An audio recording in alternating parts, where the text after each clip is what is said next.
مذہب اسلام میں چند ایک اشیاء کا کھانا حرام ہے، ٹھیک ہے، جن کے نہ کھانے کے روحانی فوائد کے علاوہ جسمانی فوائد بھی ہیں۔ اچھا، تو میں یہ پوچھنا چاہوں گا کہ سور کا گوشت نہ کھانے کے جدید سائنس کے مطابق کس قسم کے آپ نے اسٹیٹمنٹ دیا، آپ اس کی تائید میں بتائیں۔ آپ نے جی تو سوال ہی نہیں کیا، آپ نے کہا کہ روحانی فوائد کے علاوہ نہ کھانے کے جسمانی فوائد جی بھی ضرور ہیں۔ آپ مجھے بتائیں کیا کیا فوائد ہیں مثال کے طور پر سور نہ کھانے کے؟ نہیں، یہی تو میں پوچھنا چاہ رہا ہوں آپ سے۔ پہلے بتا رہے تھے، آپ پوچھنے لگ میں گئے۔ یہی تو میں ایک چیز کا پوچھنا چاہ رہا ہوں آپ سے۔ دیکھیں، سور کی گوشت کی بحث جو ہے، اس میں قرآن کریم نے جتنی بات بیان کی ہے اس حد تک رہیں، صرف نجس قرار دیا ہے۔ اس لحاظ سے نجس کی تلاش اگر آپ کریں گے تو صحت کی بحث نہیں آئے گی، کیونکہ صحت کی بحث جب اٹھاتے ہیں تو کئی اور جانور ہیں جو حرام نہیں ہیں، اس مخمصے میں پھنس جائیں گے کہ چربی فلاں کی کھائی جائے تو اس سے بھی دل کو تکلیف ہو سکتی ہے۔ یہ بھی کہہ سکتے ہیں کہ سور کا لین گوشت کھانے میں کیا حرج ہے، اس میں چربی نہ ہو تو پھر کیا نقصان ہے۔ اس لیے یہ بحثیں یوں ہی ذوقی بحثیں ہیں، ان میں کوئی ٹھوس بات نہیں۔ حضور، یہ نارویجن اکثر یہ سوال پوچھتے ہیں۔ وہ بے شک پوچھیں، میرا جواب تو سن لیں۔ نجس فرمایا ہے، نجس کا مطلب ہے اس کی عادتیں بعض گندی ہیں اور ان عادتوں کے خلاف احتجاج ہے۔ دو باتیں اس جانور کی میں نے تحقیق کے بعد معلوم کی ہیں جو قطعی طور پر درست ہیں۔ ایک یہ کہ جانوروں میں سب سے زیادہ ہومو سیکشولیٹی سور میں ملتی ہے۔ دوسری بات یہ کہ یہ اپنے ضرورت پڑتی ہے تو اپنے بچوں کو بھی کھا جاتا ہے، حالانکہ گوشت خور جانور نہیں، یعنی جب بچے مرتے ہیں اس کے تو ان کو بھی کھا جاتا ہے۔ یہ دو عادتیں ایسی ناپاک ہیں۔ دوسری عادت کا تو مجھے اس طرح پتہ چلا کہ ہمارے وہاں زمیندارے کے دوران سور کا مسئلہ ہوتا تھا، اس کو کیسے مارا جائے۔ تو امریکہ سے ایک تحقیق آئی اور ایک دوائی تجویز ہوئی کہ یہ دوا اگر سور کے کسی بچے کو پکڑ کر کھلا دی جائے تو وہ مر جائے گا، اور اس کا جسم دوسرے یا بیماری کے جراثیم تھے، اس میں مجھے پوری وضاحت سے یاد نہیں، مگر مقصد بیماری کا ہی تھا، کچھ ٹیکہ تھا کوئی لگا دیا جائے تو بیماری سے مرے گا۔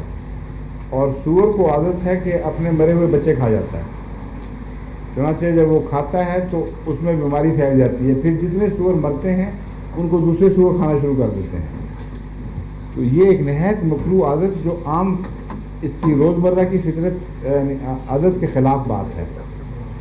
جو سبزی خور جانور ہو وہ اپنے بھائی کا گوشت کھاتا ہو، جس کے خلاف قرآن کریم میں بڑا احتجاج فرمایا ہے۔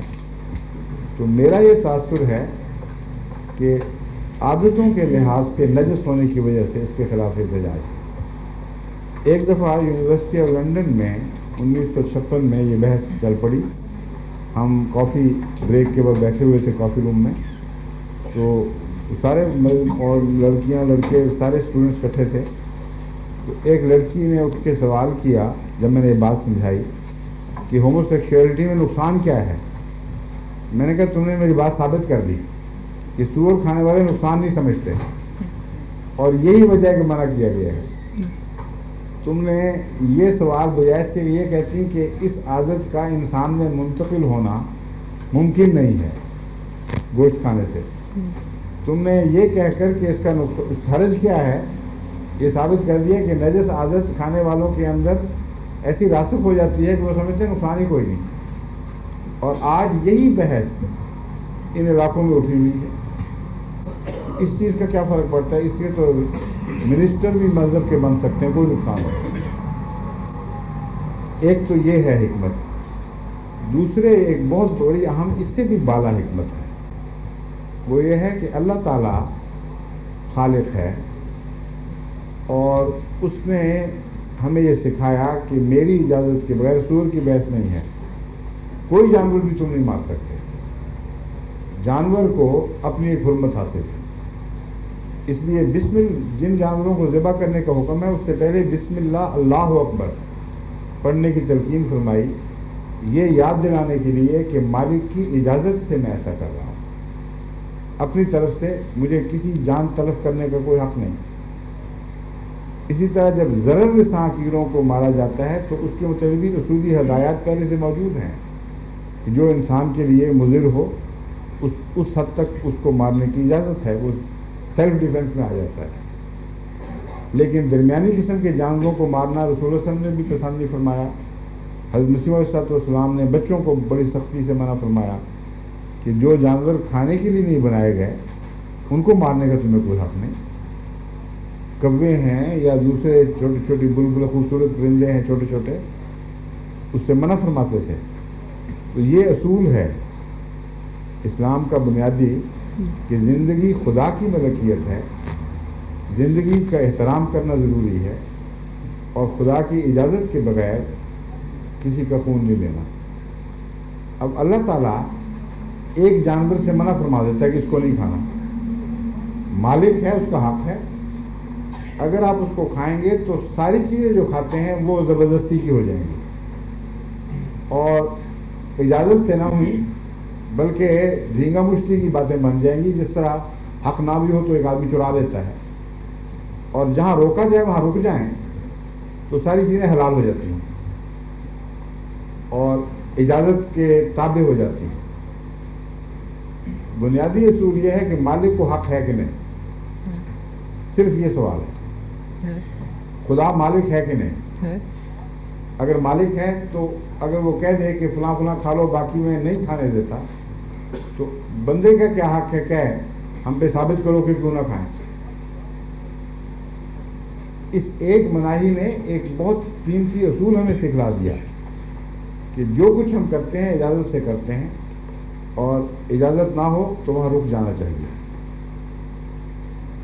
جب یہ بات آپ بتائیں گے تو پتہ لگے گا کہ اکثر یہ سوال دہریت کے نتیجے میں ہے, کیونکہ خدا کا تصور ہی کوئی نہیں, اس پر ایمان ہی کوئی نہیں.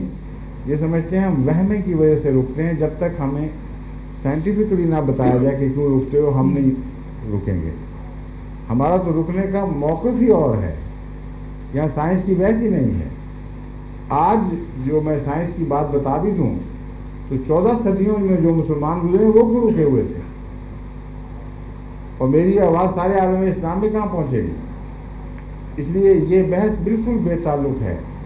سائنسی چیزیں دریافت کر لیں, شوقیہ ذوقیہ آپ کی مرضی, لیکن رکنا حکم کے نتیجے میں.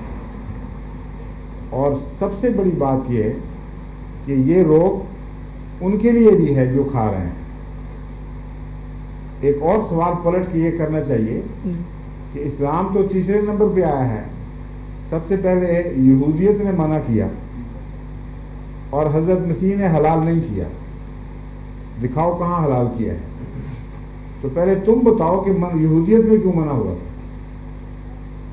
عقلاً ثابت کرو, پھر ہم دیکھیں گے کہ معقول باتیں ہیں کہ نہیں. ہم تو اس لیے رکتے ہیں کہ خدا نے کہہ دیا.